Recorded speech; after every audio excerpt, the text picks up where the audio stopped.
kick us off, for founders who may not know who Geek Fund is, could you give us like a quick overview of what you guys focus on, the type of companies you back, and the stage and check sizes you typically invest at? Yeah, of course. So great to be here. Really quick intro on myself. So I'm on the investment team here at Geek Ventures, focused on sourcing and closing deals, as well as working with our founders post-investment. Geek Ventures, we specifically invest in immigrant founders to the US. We define this as founders that were born outside of the US and then moved to the US. We typically write 100 to 700K check sizes. We're focusing on AI and robotics. And we, in terms of our history, our founder and managing partner, he was an immigrant to the US from Belarus. He was an early angel investor in 6 unicorns at pre-seed and seed, and he wanted to create an opportunity for immigrants like himself. And, we've been in existence for, since 2021. Okay, really appreciate the answer. And talk to me about yourself personally. Obviously, I've done a bit of research, so I really want to know, as an ambassador of the Hustle Fund's Angel Squad, tell us what's something founders don't actually realize about how angel investors actually evaluate startups. Yeah, of course. So I think one thing that's interesting is, outside of my full-time role at Geek Ventures, also really involved in the community. And one of the things I'm involved in is Hustle Fund's Angel Squad. So I think to answer your question, most founders don't realize that the risk profile is very different. So as a VC, we're typically investing money on behalf of our limited partners. So that could be like high net worth individuals or, maybe large institutions or maybe endowment funds. But for, angel investors, they're investing their own capital. And so, the return that they need to see and, maybe the traction they need to see or certain metrics are very different. So this is important because when you're talking to an angel investor, to understand what their specific preferences are and what their actual tolerance is. Okay, just to kind of add a bit more to that, talk to us about what would be the difference in the metrics and the traction that they're looking at versus what a VC like Geek Fund would look at. Yeah, of course. So specifically for Geek Ventures, we, in terms of our traction, we invest anywhere from pre-revenue all the way up to 1.5 million in ARR. Every angel investor is different. So it's hard to say a specific number. It's more broad and it's based on the industry. But I think it's more from the perspective of the check size is also going to be a lot smaller. So, I'd say angel checks could be, maybe angel might invest 5K, or maybe they might invest in maybe a super angel is closer maybe to 60K or 100K, but typically more maybe 1K to 5K. And then, whereas our check size is 100 to 700K. But then another thing too to mention is that typically angels can provide more specialized advice. As VCs, of course we have really great, advice that we can provide, but oftentimes angel investors are experts in a particular field. So for us, as VCs, a lot of VCs are generalist investors, maybe some focus on a specific industry, but many angels, when they invest in a specific vertical that's very specialized. And so maybe that angel's had 20 years of experience in a very specific area. For example, maybe it's robotics for the food space. And so it's they know that space so well. So that's also, I guess, kind of what warrants, maybe a lower valuation or, more specific criteria for what they're looking for. So I know that's more of not directly answering. It's more just to say that every angel investor is different in terms of what they look for. It's more just typically they have the risk tolerance is very different. Okay, I really appreciate the answer. And you're in a unique position where you could answer from the perspective of someone representing Geek Ventures, but also from more of the angel side. So for the rest of the questions, you can take it any angle you want, that you prefer or you think is more applicable. But so next question on that basis, what separates founders who successfully raise funding from those who struggle to get investor traction? And again, you can answer this from Hustle Fund's perspective or Geek Ventures. Yeah, of course. I'll focus on Geek Ventures. That's my full-time role. And typically more at least have more experience as a VC. So that'll, I think, be more relevant too. But great question. So I think what I would say is, what typically separates founders is the ones that when they're reaching out, especially because I receive, so many cold inbound messages. What I would say is founders that are really on why they're reaching out, and it's a very personalized message. So, it could be hi, Sarah, I'm from X company. I saw that you guys recently invested in a company in X space. My company is doing something maybe complementary but not competitive. And this is why I think it's relevant to your portfolio. Maybe mention a few things they saw on my LinkedIn or something that's extremely personalized. That's clearly not written by AI because we can tell. And then I think also, just not only that, so that's like the first part, but then when you're actually talking to an investor and trying to close the round is really communicating the story, like, the problem solution, like why is your team the right fit for this company? And then I think also just the technical differentiation, that's really important right now, given that, OpenAI and Claude, their capabilities have been significantly increasing. And, we're also able to have a lot of AI agents just do tasks for us, right? So I think that would be really important because you could have a really great company, you could have great traction, but investor traction and actual like a company traction in terms of revenue are very different. Like I've seen companies with revenue struggle to raise just because it was hard for them to communicate what they were building. So I think it's really important to have someone that can actually explain like why there's a market need, because traction does not always equal investor interest. Okay, I really appreciate the answer. And to be fair, you actually touched on the next question, so I'll expand a bit more to give you some chance to give a bit of a different answer. But what actually makes you respond to founders outreach? I know you mentioned there they'll kind of specify to the investor and talk about something like, for example, complementary to their portfolio company. But in terms of like a founder reaching out to you, what actually prompts you to respond or want to respond and like, okay, this is a company worth speaking to? Yeah, absolutely. So, and definitely good like follow-up question. So I think like thinking about some of the messages I've received, it really comes down to clear, like I'd say like personalization of like, wow, they didn't send this message to 100 other investors. Like this was made specifically for me, not only made for my firm, but made for me at my firm. So it's like, it was one thing to reach out to say, hey, like I saw that your firm might be a good fit, but the specific person at the firm you're reaching out to should be personalized. And then I think the second thing is there's a really clear fit. Like not only it's personalized, but there's a clear fit in terms of industry. So like what they're building actually makes sense in our thesis. And it's clear that they've done the research. Like, for example, like we post on, we not post, but on our website, we have our criteria for how we invest.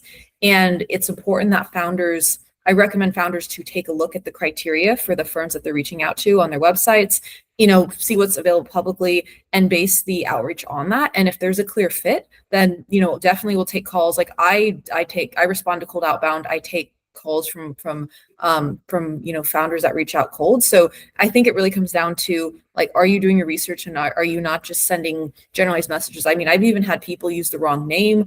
I've had people send me companies that are not in our space because they clearly didn't read our website. So I think like that's really important.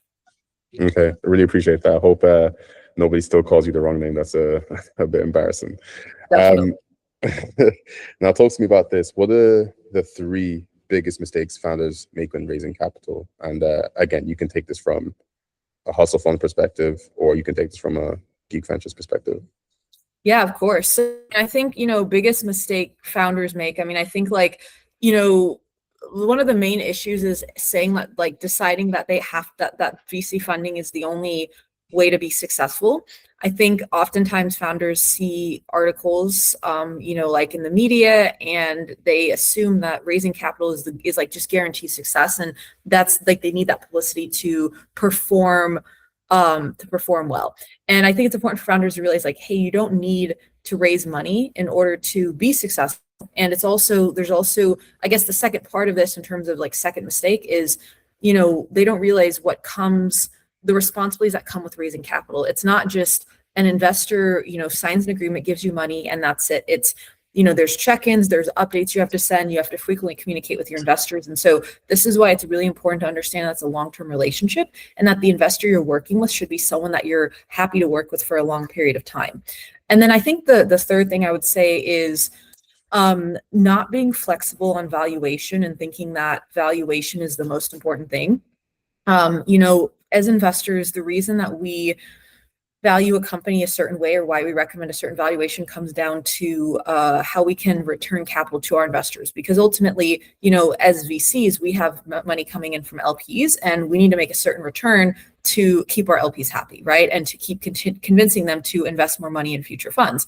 And so if we have a founder coming to us raising at a certain valuation and that valuation is too high for us and we can't return capital, it's going to be very difficult for us to invest at the valuation. And so I think it's important for founders to understand when they're raising money, it's not just about like how much equity they have. And of course, they should maintain very little dilution early on in the company, as little as possible, but understand that, if an investor, like if it's a value add investor, to be flexible, because sometimes founders assume that raising at a high valuation in the first round just is like a lot of founders, they're like, okay, wow, this is amazing. Like I've raised at like a really high valuation, everything's great. But then if they raise too high of a valuation, when they raise later rounds, not only will dilution be affected, there's a higher chance of a down round.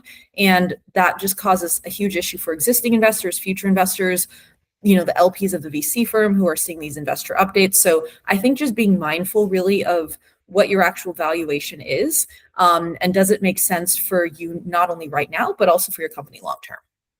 Yeah, really, really in-depth answer. Really appreciate that. Really good answer. There was something you said that was quite interesting, and it's a big question in the startup space. But how do you guys actually value their company? This might be a bit of a insight, but in terms of, from Geek Ventures perspective, are you looking at specific models like a VCM, a comps? Like how are you actually determining a company's value? Because the difference between how you guys determine it versus them is where a lot of founders struggle. They could determine it through other means, and you guys have a specific way of doing it. Yeah, that's a great question. So, I mean, specifically, like, we don't necessarily, I think, and this is true of a lot of VCs, it's not like we specifically say, okay, like we have these, like, because if you're like doing a private equity deal and you can do comps, or like I worked in real estate and at one point in the operations side, and they would show us how they would do comps to determine certain values of like homes and like determine rent prices. But for VC at the pre-seed and seed stages, which is where we invest, there's not a typical model that we follow. There are signals that we see in the market, but there's not necessarily a clear, like, okay, this is the standard multiple that we're seeing. Like, I mean, you can make estimates and there might be some reports, but for us, it really comes down to what return do we think that we can get based on the data that we're seeing. So like, it's very abstract. Like there's not one clear, like this value, this revenue, or this background valuation. Like you could have a pre-revenue company that's at a really high valuation. It could be even higher than a company that has revenue, but the reason could be that the idea is more exciting, or the traction is non-existent, but the future traction is exciting, or there's strong differentiation, or we think this market is just, it's like first to market. There's something just like, we're like, wow, we just get the wow factor. Maybe the founder impresses us. So, I think it's, and this is one of the hard thing too, because, as a VC, I want to be able to tell founders and say, hey, like we need you to give us the specific valuation to, of course, make it easier for both sides. But I think it's also coming down to what the founder is thinking about in terms of the round size, because I'd say like at the pre-seed stage, I mean, don't dilute more than like 20%. I think that would be very challenging for the founder, like long term. So, if you're like, okay, I want to raise, let's say like as a founder, I want to raise like 500K, right? Being very mindful of like first you start with the round size and then you determine the valuation, and then of course look into dilution. But I think really important to understand like what is the minimum, or sorry, what is the minimum amount of money that you need that to actually move to the next stage, because raise as little as possible to avoid dilution. Of course, like this is general advice, and there might be cases where you should raise more money. So like this is very broad, and I just say that as a disclaimer so founders don't say, oh, like I need to not raise a lot of money, but generally speaking, avoid dilution. Yeah, I would say, just I think like right now, in terms of like numbers for valuation, like pre-seed could range anywhere from, maybe like 2 million post money all the way up to maybe 56 million, like 50 or 60. So it's like a huge range. And the same is true, I mean, for seed, like it could go even past that. Of course, it'll start at a higher number, but we're just seeing a huge range in deals. And I think the big thing is Silicon Valley just has those higher valuations. But I would love to give a number. Trust me, it'd make my job easier. But it's just so difficult in all the deals they've done. Like I can't think of a specific pattern that says, hey, this is exactly why we invested at this valuation. So that's actually something I'm thinking more about. And, definitely would be interesting to see like if there's and maybe there's been research on this to dive deeper into, like if there's a correlation between like valuation raised versus like valuation raised in the first round versus how successful a company is like in later rounds, or certain like that would be interesting. you could go really deep into this. So I just think it's fascinating, the research that you could do. But the question is, how do you find that data? Because no one wants to share that. Nobody does. Yeah. So a big reason as to why we even kind of jumped into the idea of starting an interview podcast of some sorts is because people feel like venture capital is a mystified industry. It's just, well, most financial industries are, but venture capital especially, there's people just feel like there's not enough information. I mean, it is one of the youngest as well. It's only like 4 or 5 decades old, started in the 1970s in the States. And then even in Europe, it's only like 20, 30 years old. So it is quite young. But yeah, nobody wants to share that information. Definitely. Yeah, I really appreciate the answer as well. And yeah, finally, I wanted to ask about due diligence. Like, what are the most kind of common mistakes you see that tend to like slow down deals or even kill them completely during the whole due diligence process? You know, a founder might take the first, second, maybe third meeting, everything looks good. Now it's time for due diligence, and then that's where everything falls off the wagon. Yeah. So what I would say is, I think one of the biggest issues is not having a really cohesive data room. I think it's important. So like whenever we're getting to the due diligence stage, I think, founders that are, I guess maybe they say they have their information, but they actually don't have everything put together. And of course you can work with the VC on this, but I think the important thing to prevent this is to just be really upfront with the VC ahead of time, like what information you actually have, because eventually if you are getting to that stage of getting an investment, you're going to be asked for certain information, like depending on the stage of the company, of course, P&L, incorporation documents typically for all stages, maybe like employment agreements, cap table, safe agreements, like etc. So that's like one thing more kind of like, I guess, basic. But I'd say as we get a little bit deeper, one thing I've noticed is like reference checks and maybe if there's any bad issues with like the past companies the founders has worked with, maybe there's some bad references or founder behavior, like that can be a huge deal breaker. Typically, like deals, if they make it to diligence, like they've got that far, so it's like both the founder and the VC wants to close, right? So it's like they're doing everything that both sides they can to close the deal. But if we find out something about the founder that we didn't know before, or maybe they weren't telling the truth about something, that can really kill a deal. And it can, I speak broadly about this because I of course can't share specifics here, because this has happened, and I've also known people who've told me about it happening. But it can be a real issue because we really do need founders to be upfront from the very beginning. And then I think the last thing I would say is, if we're and this, I guess this kind of goes into the founder background side, but not as much about like founder behavior like in terms of reference checks, but more on the, if there's anything online that we find in terms of information, like if we're like, okay, they didn't it goes back to telling the truth, like, okay, maybe they did something that they shouldn't have done and they had it hidden, and then we went online and we found out about it later on, or they weren't upfront about the full story of a past company. Like, I think those are things that really give us pause when doing the investment. And then I think also too, like, I think another thing too is just founders that kind of is like a bonus issue that I think is important, is founders that are not really receptive to feedback or throughout the process as negotiation. Like, just for context, like we typically invest in safes. So we don't have as much like we don't typically we don't usually lead price rounds. So like from the negotiation of a term sheet perspective, that's very different than VCs that are like negotiating term sheets. Then like we'll invest in price rounds, but it's less common, right? We don't actually set the terms because we're a follower. But for VCs that actually lead rounds, like price rounds, and they actually set the terms, the negotiation process is extremely long, right? And so the issue there is like if you're negotiating and the founders, are being really combative, or they're just not like willing to, to like it's like negotiate on the less important points. Like I think that can really cause issues. And then just of course, founders that delay responses. This is actually really important. Even if you're not planning on taking investment as a founder, it's important to let the VC know you're turning down their offer. Like we've had issues where we've maybe like the founder was like, oh, okay, like, I should not taking this deal, or maybe for whatever reason, like the founder should tell the VC as soon as possible, because then it can maintain the relationship for future rounds. Plus maybe we share the deal with someone else. So those are some issues that I've seen, but ultimately it really comes down to transparency. If the founder's not transparent, we can't do a deal. Okay. I really appreciate the answer there and the depth. A key thing you said there, quite interestingly enough, is what I've seen come across my table, is founders that have skeletons in their closet. Like they'll start a new company with a new name and a new title, and they'll think everything else I did before this doesn't matter. And obviously you pointed out that, yeah, what they've done in their previous companies is a part of due diligence and something that you want them to disclose. So appreciate that as well. And finally, we have a little segment we want to do. In your opinion, Ryan, you can take this anywhere you want to from any perspective, as an Angel Squad member or from Geek Ventures. We have essentially we have a please stop and please start segment where you tell us one thing you think founders should please stop doing this and please start doing this instead as well. They don't have to correlate. They can be completely separate.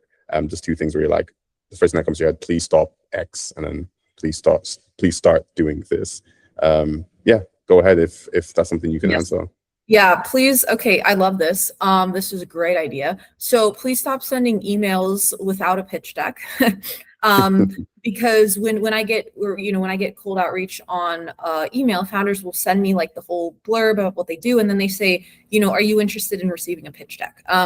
I need to see the pitch deck now. It creates friction. Like, it's just like with how many emails I receive, it to have to like respond to go back and forth another time. It just send me the pitch deck up front. Because I that's important. I think you said stop doing and then continue doing. No, please start. So this can be completely separate. Like, please start doing this to make my job easier or to increase your likelihood of funding. It can be please start anything. Okay. Yeah, so please start. I mean, I think like what I would say is, whether it's on email or LinkedIn, I think like when founders are reaching out, to be more clear about why they're reaching out. And this doesn't even just mean for pitch, right? Like for pitching us. This could just mean like even getting on a call, like a very clear message of like the interest in talking to a VC, whether it's they want to receive feedback, they want to pitch the company, they want to talk about like working together on an event, like just being more clear on the reason for an outreach message. Because I will have founders that reach out and just say like, hi, or how are you doing? Like, but there's no context, like with how many messages investors receive. And like, I receive a lot of messages, but our like founder and managing partner, he receives like what he receives compared to what I receive is just not even a comparison, right? So it's like, if I'm saying as an investment team member, I'm receiving a lot of messages, imagine how many messages our managing partners receiving. And so this is important for founders to understand that like, if you want to get a message, like or a response, to really be very clear about why you're reaching out. Okay. Sarah, you've been absolutely amazing. Thank you so much. That was a great start to finish.